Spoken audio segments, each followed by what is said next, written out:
Hi there everyone, and welcome back to the channel. Well, it's been a while, but I decided to delve back into the world of Gravity Falls and rewatch the pilot episode of the show, Tourist Trapped.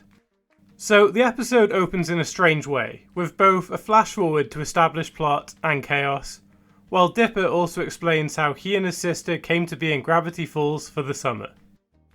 Now, I normally hate expositional dumps at the beginning of a television series or film. It's normally a very lazy way of projecting information to the spectator, but here it's done rather effectively.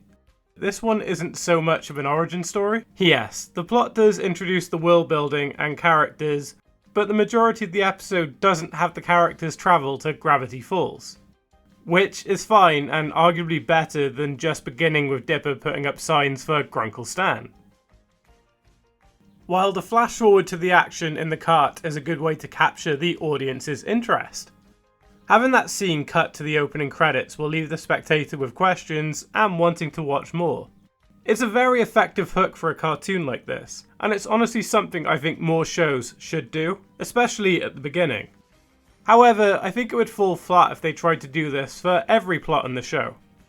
In terms of the overall world building, I think the locations seen in the episode do a good job of highlighting this aesthetic. A rustic North American town is a good place to set the show. It feels average, a bit worn out, and one of the last places you would expect to see fantasy elements.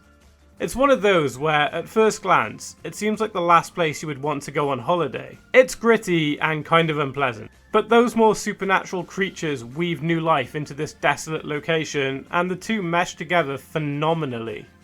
It looks more like a fun and adventurous place now, filled to the brim with endless possibilities.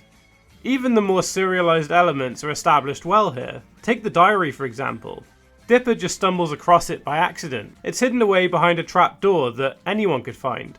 Yes, it relates to Dipper's sense of curiosity and exploration, so someone like him would gain the most from this discovery. But it just as easily could have been found by someone else, which is something I really like. Anyone could gain access to Gravity Falls secrets. It's not trying to suggest anyone is important or special, which is very refreshing. The mystery of the author is carried through, along with the very enticing cliffhanger of Grunkle Stan entering a hidden door behind the vending machine. Why does he do this? Well, that's another mystery to be explored across the show. So the main plot focuses around Mabel's goal of finding a summer romance and Dipper being super suspect of a new boyfriend. Which is fair enough.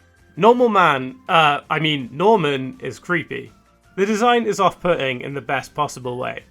I wouldn't say zombie as Dipper suggested, I would say more just general creep. But either way, his existence is effective in that way. I do like the character subversion though. As I stated, he looks like a creep, but in actuality, he's a gnome, a creature Dipper disregarded from the book, which ties the supernatural into the already established romance plot very well. Despite how heavily this plot focuses on Dipper and Mabel, it still manages to establish the rest of the main cast effectively. Especially Grunkle Stan's quirks, who's arguably the most iconic character on the show. Brought to life phenomenally by the series creator Alex Hirsch. Stan is the absolute heart of the show, and from this episode alone, it's very easy to see why. The build up to the gnomes works and is set up in a strong way. Just look at Norman, he can barely walk and is just flailing himself about, which highlights the absurdity to his overall existence. While from a more visual and technical perspective shows some great fluid animation. As far as opening threats go, I think the gnomes were the right choice. Dipper and Mabel are just kids after all, and the gnomes they face seem fairly low stakes. Even with the disturbing incel plot of them kidnapping Mabel to make her their queen. I would say the conclusion is a little off, but Mabel was seeking romance, so it is tied to the plot, even though it is a little bit creepy. Although I appreciate the fact that she was the one to take down these little creeps in the end. It was effective and a good character move for her. I think this is a solid pilot to the show.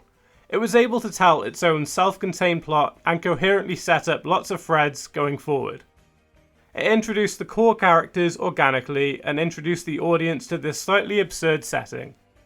Well, that's just what I think. I would love to hear what you all think in comments down below.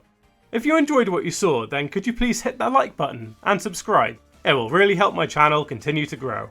Please stay close as I try to post new content as often as possible.